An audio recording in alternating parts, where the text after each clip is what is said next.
Good morning, everyone. It's 9 o'clock. We will go ahead and get started with our webinar this morning. The webinar is being recorded, and so please remember that as you ask questions. We're really happy to have our panelists here. We've got Matt Weaver, who's the Deputy Director of the Department of Water Resources. We've got Tim Luke and David. And I apologize if I get your pronunciation wrong. Is it Hoekema? Yeah, you got it right. Awesome. All from the Department of Water Resources. They're here today to talk with us a little bit about current water conditions, what the expectations are of this summer, and to specifically talk about the drought declaration that's being considered and how to proceed with that, the purpose of a drought declaration, and what it means for the state of Idaho. So for those of you who are attending and participating in the panel, we do want this to be interactive. If you have questions for our panelists, you can do so by submitting a question either through the Q&A box, the chat box, or if you would like to raise your hand, we can allow you to ask a question live over the air. And so please take the opportunity to ask those questions. I'll work as a moderator and attempt to relay those questions as they come in. So with that, I will turn it over to our partners with the Department of Water Resources. Seth, maybe I'll just make some introductions. Matt Weaver here, Deputy Director.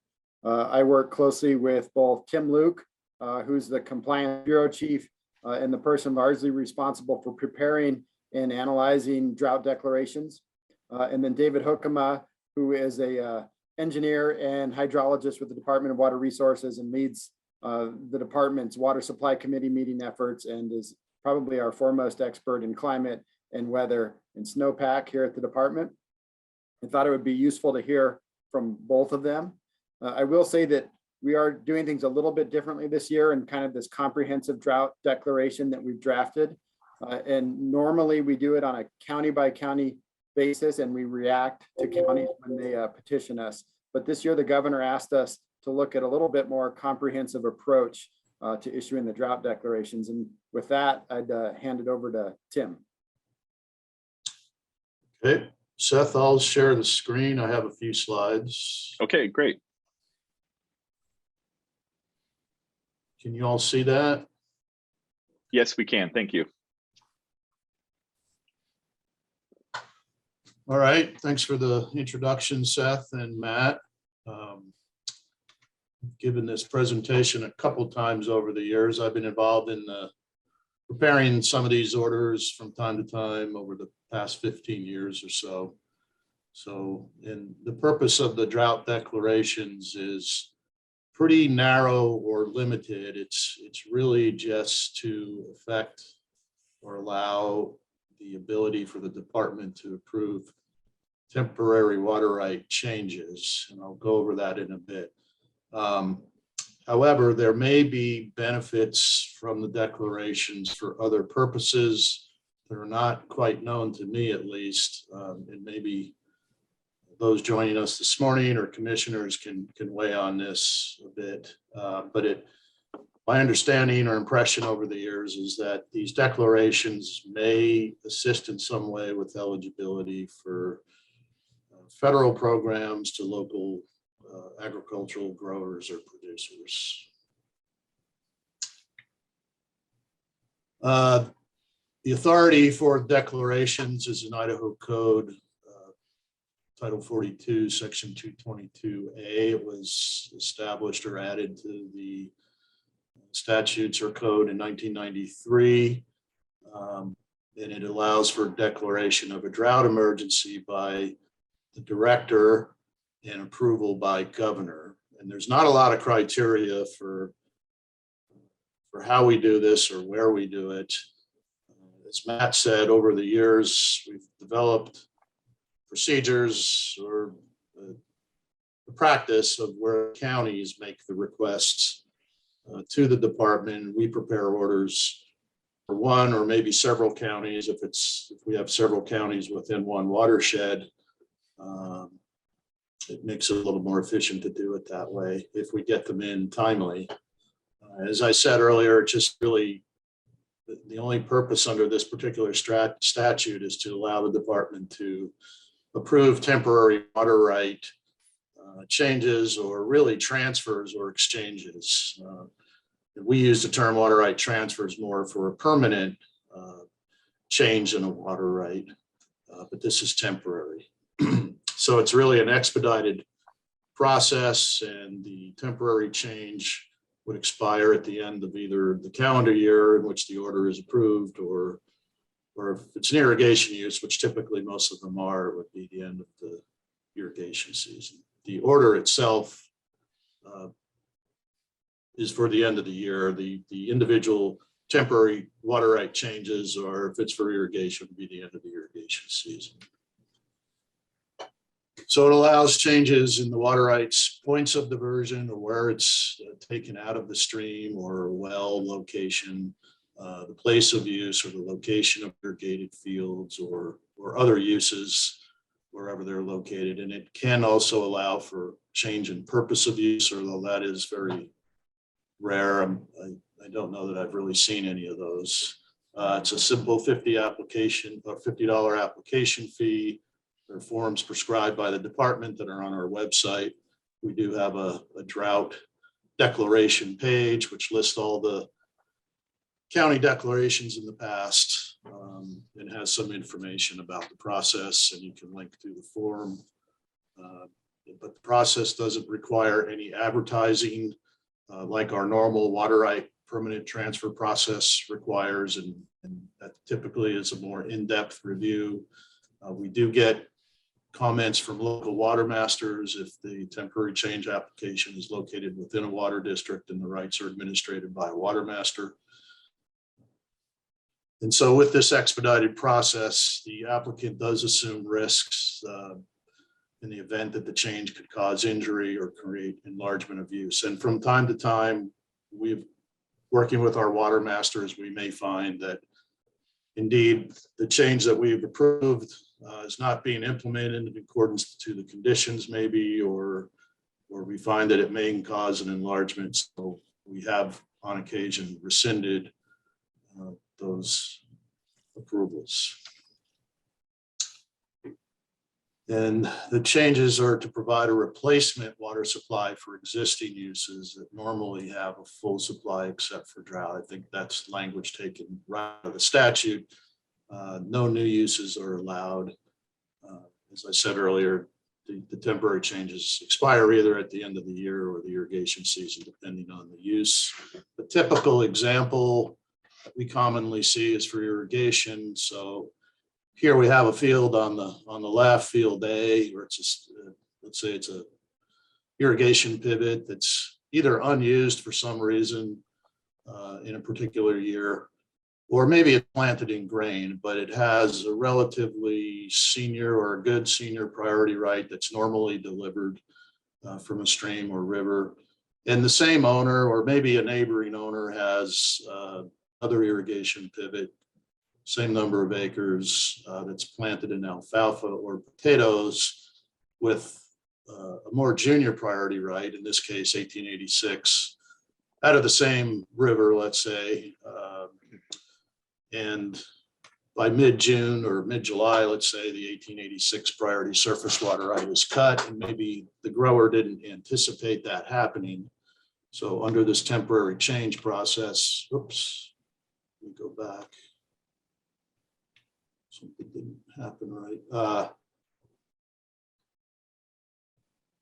You can move the water right from field A to field B to finish the crop under the location at B if it was potatoes or alfalfa. That's the typical scenario that we approve under the temporary changes. Just a little historical context over the years. I have data going back to year 2000. This bar chart shows the county declarations made. You'll see quite a few dry years over the last 21 years. The blue bars represent the temporary transfers or changes that we've approved. Typically, there's a correlation between the number of counties we've approved and the number of temporary changes. Probably not as many temporary changes as you might expect on some of those dry years where we've had more declarations. Again, some counties don't even see declarations, and they may be approved or requested for other reasons. This just spatially shows the counties in the state where we've issued declarations from 2001 to 2021. You'll notice in kind of the center of the state where we experience drought, typically Blaine County, Butte, Custer, Jefferson, Clark, Lincoln is where we've had the most declarations over time. And likewise with the temporary changes over the same period, it's kind of in that same area. So the Wood River basins, the Lost River basins, parts of the Salmon River basins, going into eastern Idaho is where we've seen more drought frequency. David could perhaps talk to that a bit. As Matt said, the normal process is the county commissioners make a request to IDWR through a resolution or maybe a more informal letter or request to the department. We prepare an order with findings about the conditions for that particular area. Usually it's on a watershed basis in which the county is located. We send that over to the governor's office. The governor signs that and we get it back to the counties. And then that is the trigger point for at least allowing these temporary changes that we discussed. As Matt said, this year we're proposing a different approach because of the severity and extent of drought in the state, as shown on the U.S. Drought Monitor map for Idaho, which was released not quite a week ago. And we're proposing one comprehensive order for everything in the state south of the Salmon River, which flows out of Lemhi County across the southern part of Idaho County. This shaded area almost follows the Salmon River out to its confluence with the Snake River. So we are proposing all of the counties essentially below Idaho County to be in this declaration, unless there's counties in that area that don't perhaps want to be included. That total is 33 counties. We've already had requests from 10 counties in that area, including if I can remember correctly, Blaine, Custer, Butte, Lincoln, Cassia, Bonneville, and I think Clark counties. And I have questions, or Seth, we can hold those until maybe David's presentation, whatever your preference. So at this point, Tim, we don't have any questions that have been submitted. So why don't we go to David? And then after David, again, if you have questions for our panelists, please submit those questions either through the question and answer box, the chat box, and then at the conclusion of David's presentation, our panelists will address those questions. So David, go ahead.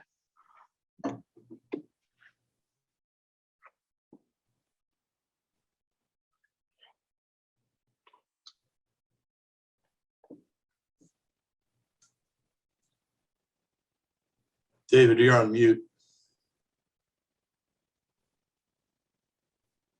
Thanks, Tim. Okay, sorry about that. I'll just quickly go through what drought is. There's kind of 5 different flavors of drought. There's meteorological drought, which is basically a lack of rain or an excess of evaporation.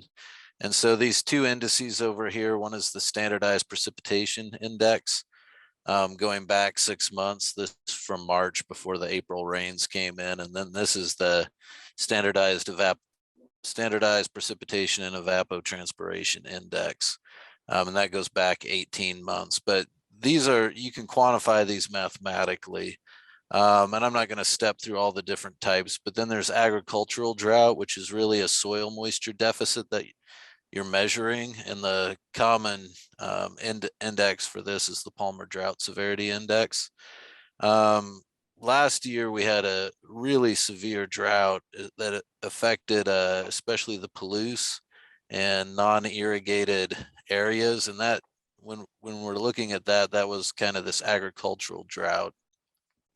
Then there's the term hydrological drought, and that's really what we're facing this year. That's when the rivers are running low and the reservoirs have very little carryover.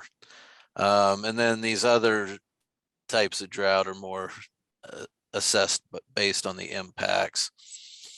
So I just want to emphasize we're entering into our second year of drought across Idaho. Although it is the third year of drought for the Big Wood and Big Lost basins. And so we're looking at kind of two sets of conditions. One is a third year and one is a second year of drought. And the second year of drought is just for southern Idaho. Northern Idaho is in pretty good shape this year. So what happened last year is we had what's called an exceptional spring drought. And so that drought really took us by surprise because we had great reservoir carryover and just a little bit below normal snowpack. And then the rain stopped in March and we just didn't get precipitation after that. And so we had incredibly low runoff. It came way below the forecasts.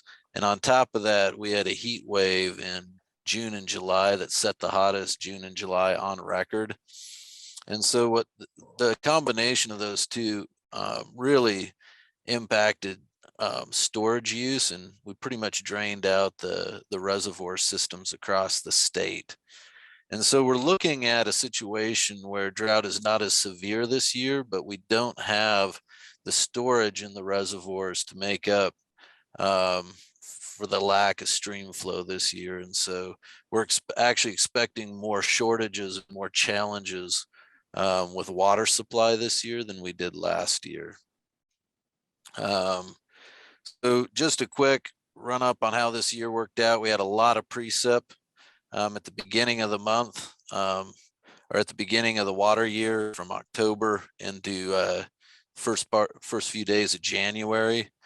We got a lot of precip in here, although the snowpack didn't increase. This is a snowpack graph. So typically the snowpack peaks around April 1st. We didn't get a lot of snow, but we had a lot of rain. And so that saturated the soils. And then we got snow on top of that.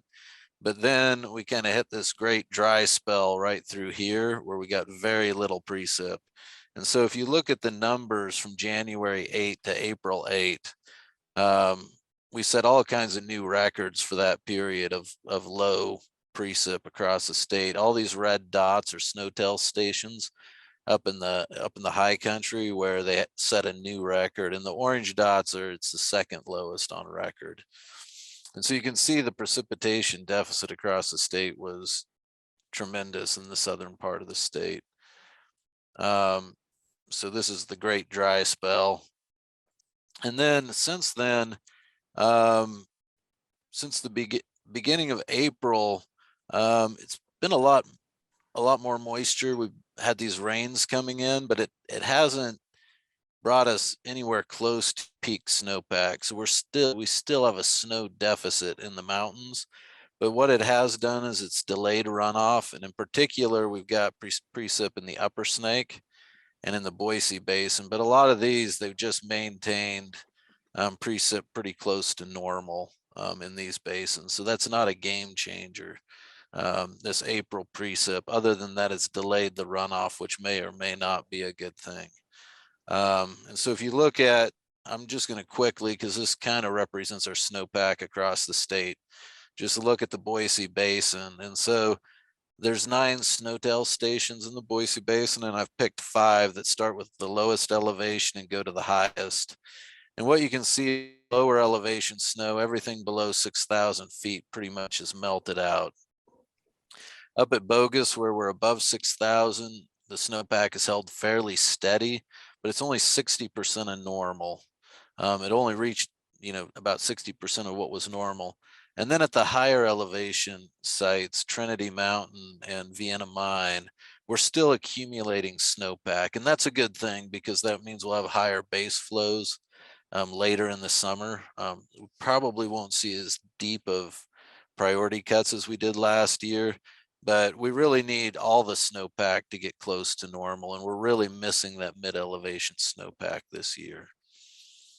And so if you look at what that looks like from a runoff perspective, these are all stream gauges with the forecast represented as a percentile. So 50 would be normal. Anything under 20 is considered a drought. And these are low numbers here. They're not drought numbers, so I've circled them in yellow. But again, it's the reservoir, lack of reservoir storage with these low runoff numbers that concern us. And then we've got a couple areas over here where the runoff looks pretty decent, but the rest of it is fairly droughty across southern Idaho. And so we'll just do a quick loop. We'll start with the Boise Basin, then we'll go to the Big Wood, come over to the Snake, located here, and then we'll look at Oakley, Salmon Falls, and then over to the Hawaii, just to get a general impression of what water supply looks like. So if we start in the Boise Basin, you'll notice our precip here is quite a bit above normal.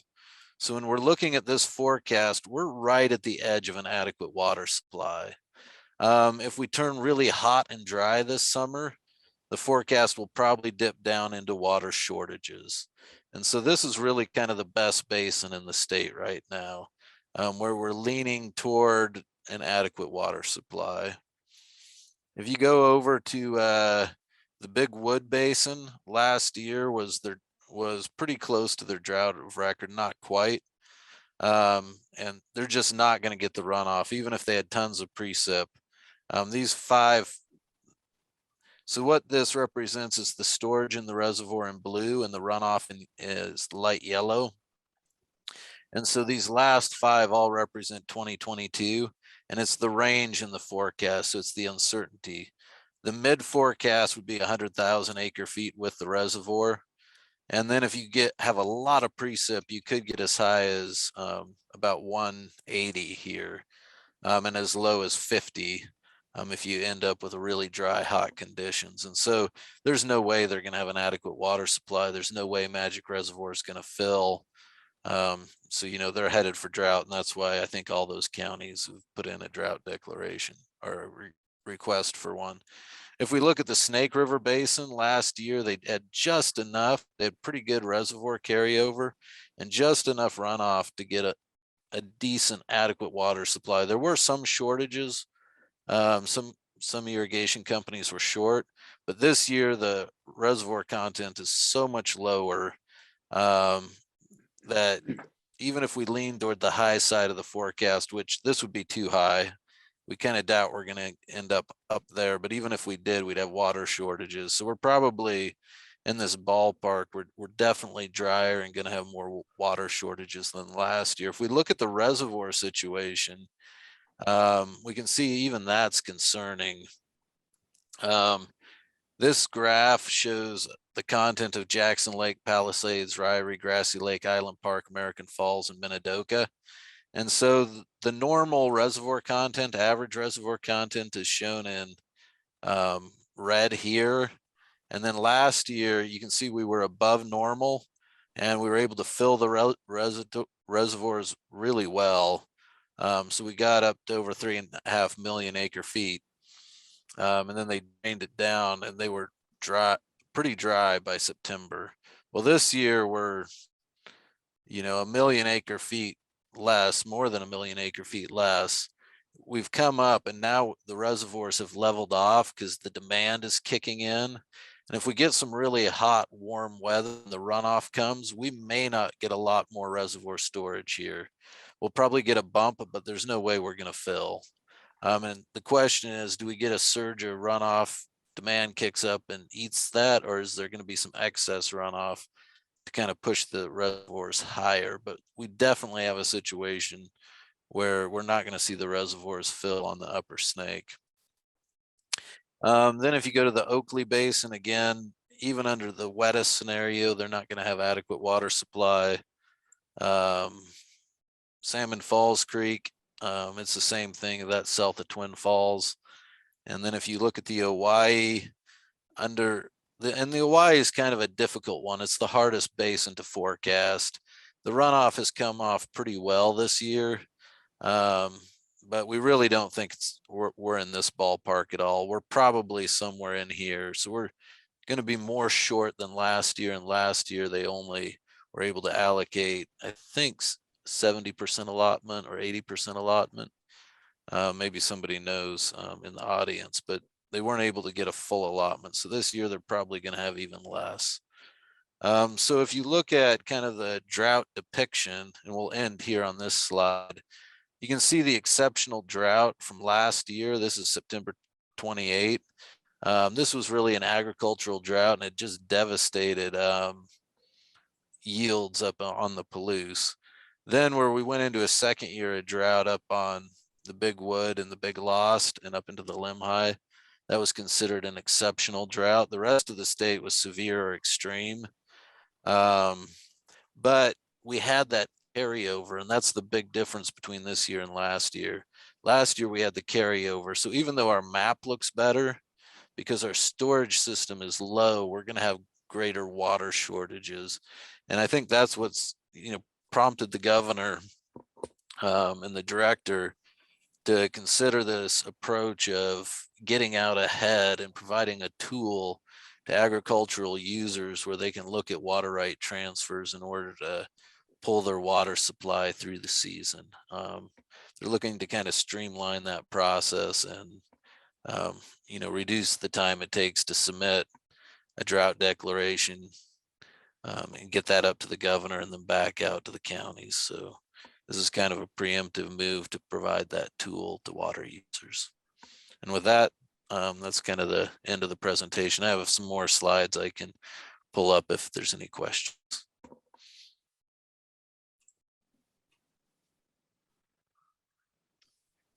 Great. Well, thank you to our panelists. It looks like we do have a few questions that have been submitted. It looks like, David, you may have addressed one, but I will read it over the air just so everyone is aware of it. The rules mention that an applicant that is aggrieved by a denial by the director may request a hearing. Is this process between the applicant and IDWR only, meaning the county would not be involved in the hearings, correct?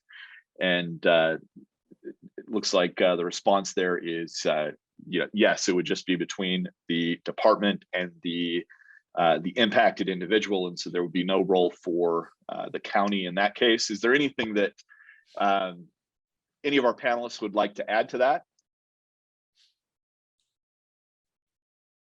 Nope, I don't have Okay, any good. questions.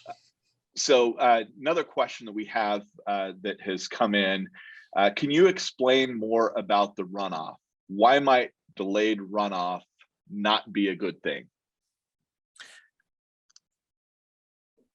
Yeah, delayed runoff can be positive.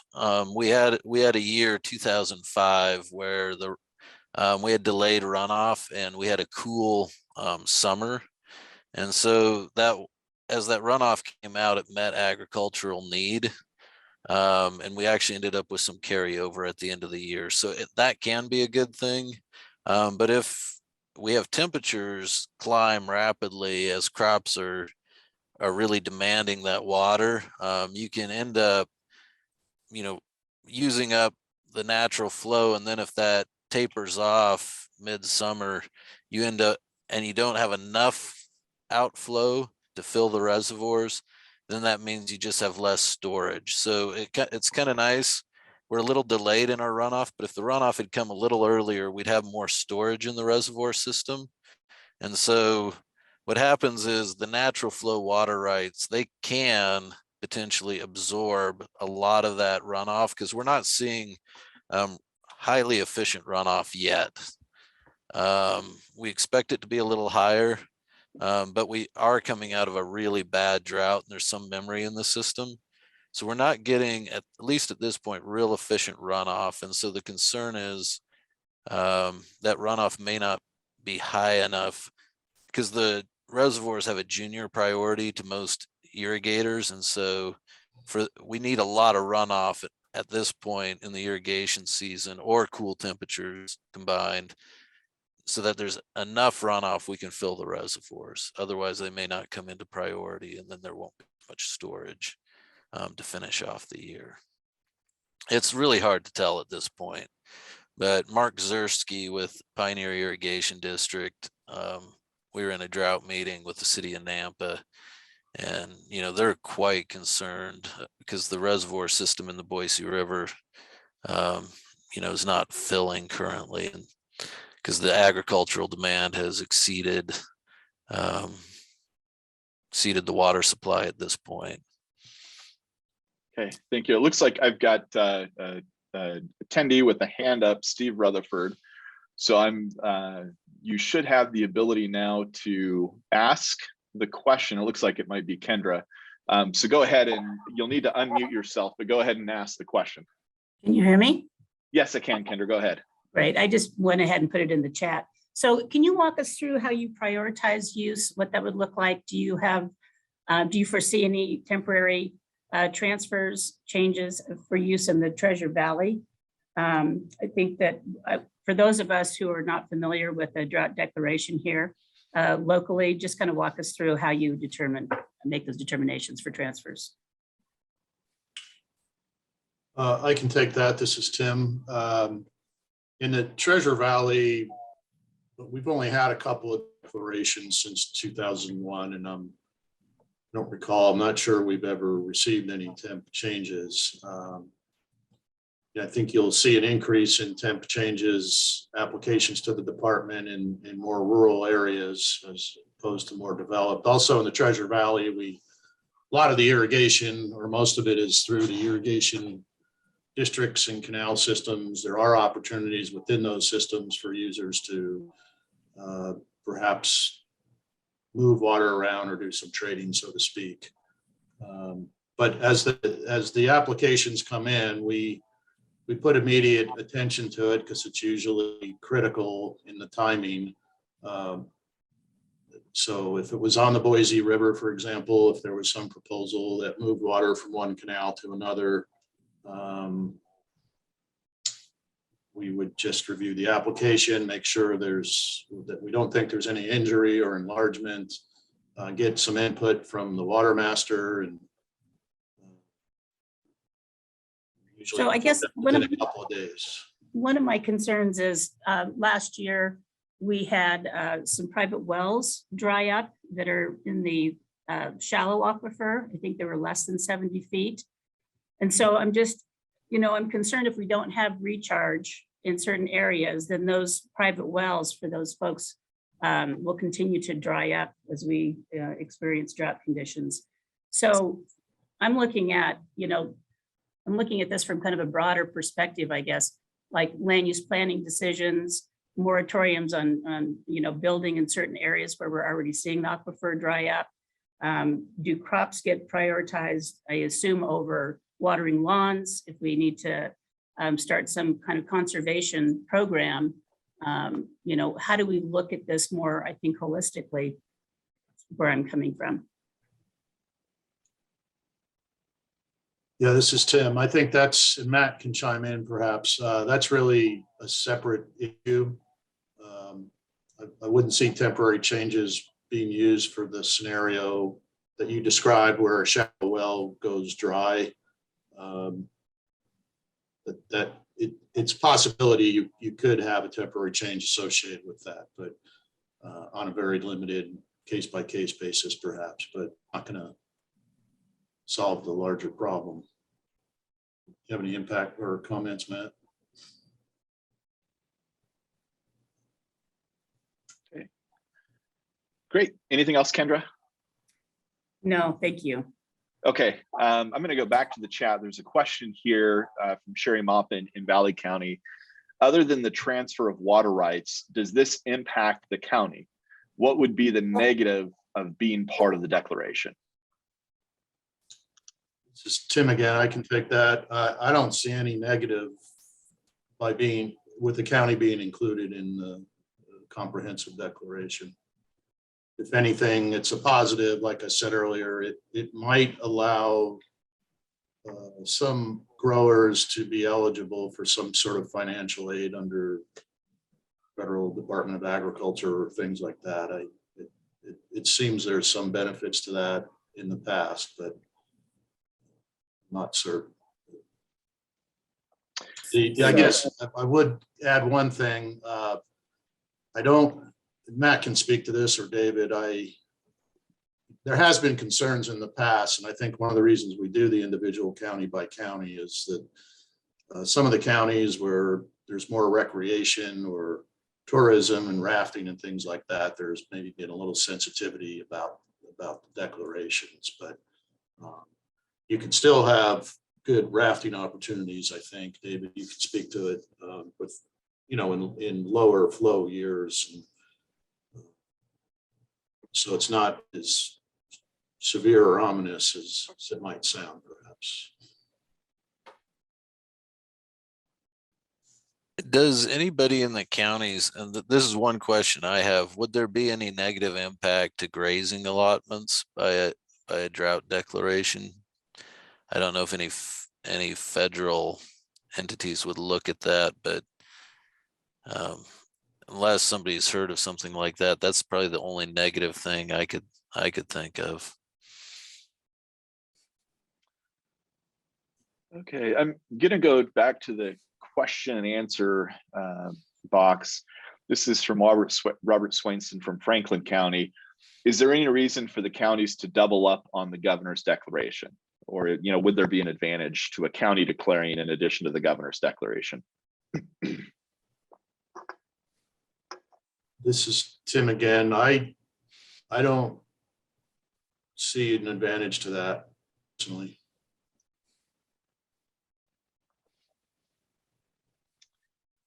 Okay, another question. Do you see most temporary transfers requested in order to address a potential water right curtailment? Yes, this is Tim. That is the primary reason for it. They've either been curtailed or they anticipate being curtailed under junior right. I guess another scenario is the example I showed in the slideshow. That could be groundwater rights, and sometimes, if, like in the example I had, if a grower had a grain field and he was done with the grain in late June or early July, then he might be able to do a temporary change and move the water right to the field that had alfalfa or potatoes to finish the crop off. But it would, in that scenario, you would normally, if there was an underlying surface water right, and again, the priority went out in the other field, it wouldn't be an enlargement because it would be groundwater from a supplemental use to another supplemental use. So we wouldn't view that as an enlargement. It would just be an emergency to finish off the crop when the supply of water is not available in that year, but typically is. So one way or the other, it usually involves some kind of priority curtailment.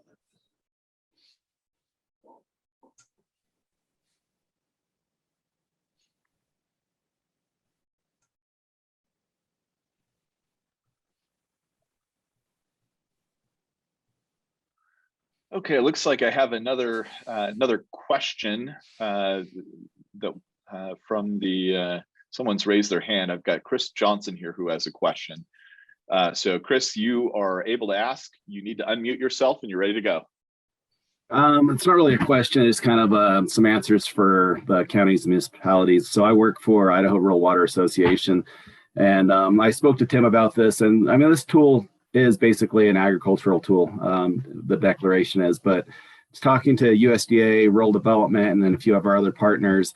The declaration provides supporting documentation. So if a public water system is facing wells going dry, there's programs we can get them into emergency funding, and there might be some private well on the same type of funding. So as far as counties, municipalities, and private water systems, this is a good tool that just provides supporting documentation that you are in a drought and opens up funding to help emergency planning. So I just want to get that out there. I've had a few questions, and if anybody has any questions specifically that, I can share my information.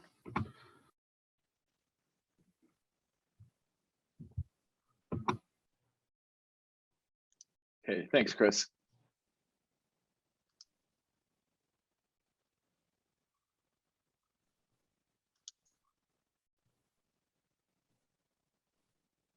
Okay, we've got another question that's been submitted, and I don't know that, not sure that the panelists will be able to answer this one, but the question is, can you elaborate more on the possible negative impact on grazing allotment?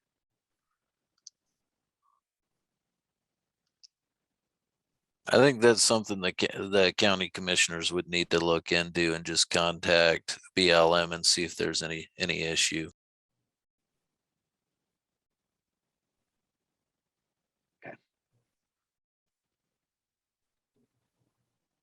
And we've got there's a comment here from John Crozier in Jerome County. Everyone in the state needs to do an excellent job washing their cars, cleaning the windows and their sidewalks, and then leave them outside overnight. Every time I do this, it rains. So maybe we all need to leave our cars in the driveway instead of in the garage.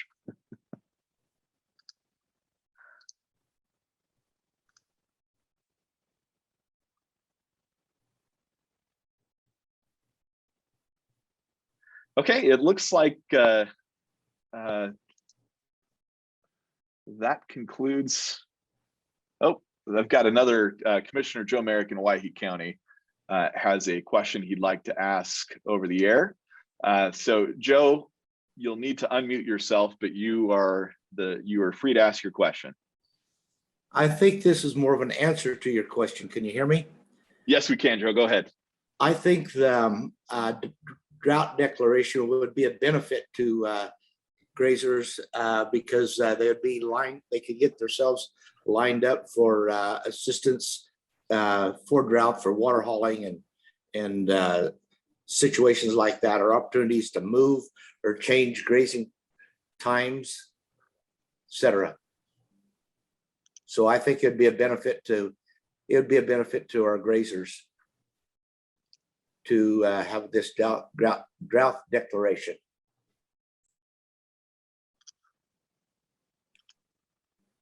Okay, great. Thank you, Joe.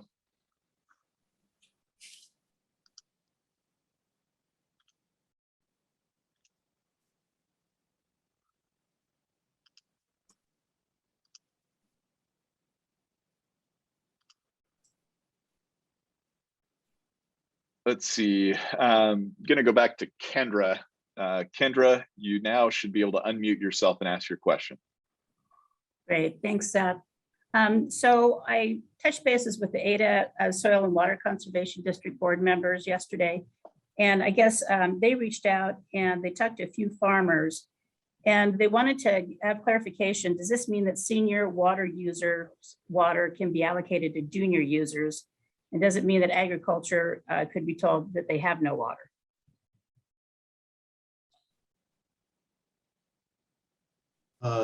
This is Tim. The temporary change process can allow movement of a more senior right to another location, but I guess I disagree with the second part of the comment. It's not taking away water or anything like that. Tim, I think you can just be more clear and say this doesn't affect the priority administration of water rights.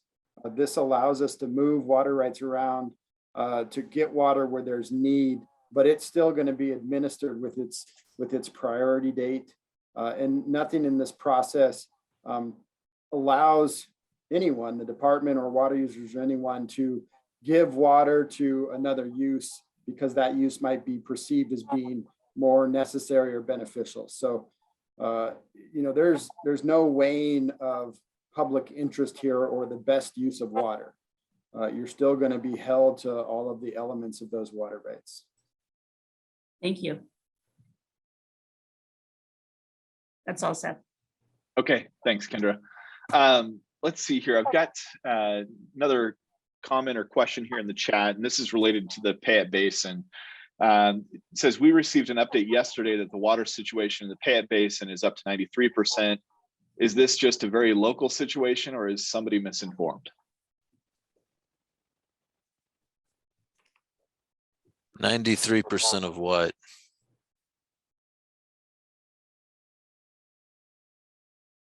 Lindsay, could you clarify that?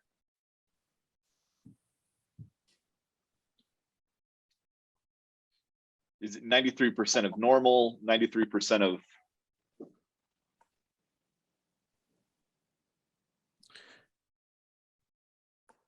David, when I was looking at some data last night, I think the SWE, snow water equivalent levels may have been updated as of yesterday. The numbers were maybe a bit higher in some of the basins in that area compared to a week ago. Does that register with you? Yeah, let me just pull up the map real quick and let me see what it says. Where did it go? It's taking it a minute to pull up. Oh, you know, snowpack is probably, yeah, you're probably talking about snowpack. Let me pull in yeah, it's 94% of normal, but that's not 94% of peak. That's 94% of where it normally is at this time. So April has delayed the melt off. So our weak snowpack has now moved over far enough that, you know, we're on the line. Let me share a graph real quick to illustrate this, because I think this is a good point. And this is why we don't publish the SWE maps after April 1st. Let me share my screen. So if you look at our normal peak snowpack, it would be on April 5th, and this is the Payette Basin at 24.3 inches. So what that is if you take the snowpack, snow water equivalent, you melt it all down to the water content, it would be 24.3 inches deep. The highest we've seen in the basin so far is 17.1. So the snowpack is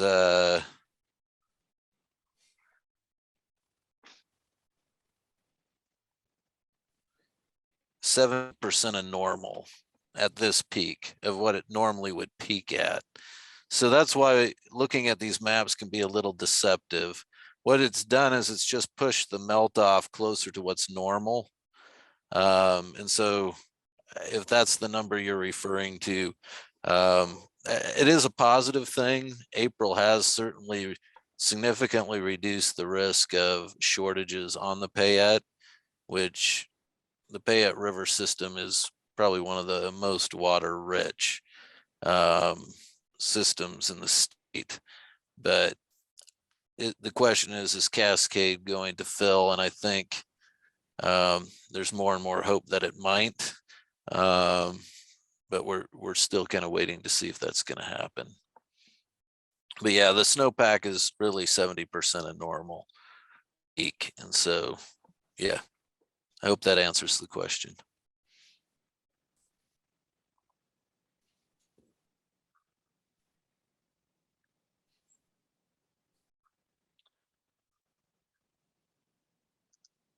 Let's see, Joe, did you have another question, or did you just not lower your hand?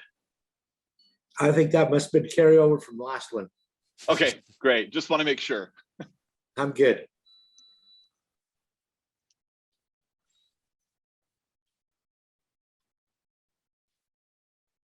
Okay, it doesn't look like we have any other questions or comments. So I want to thank our panelists for participating. We've recorded the webinar, and so we will be sharing the webinar within the next 24 hours with everyone so that you can review it. And again, if you have any questions or need assistance, let us know and we can get you into contact with the Department of Water Resources and the governor's office to assist in any needs that might arise. And again, to our partners at the Department of Water Resources, thank you for joining us today.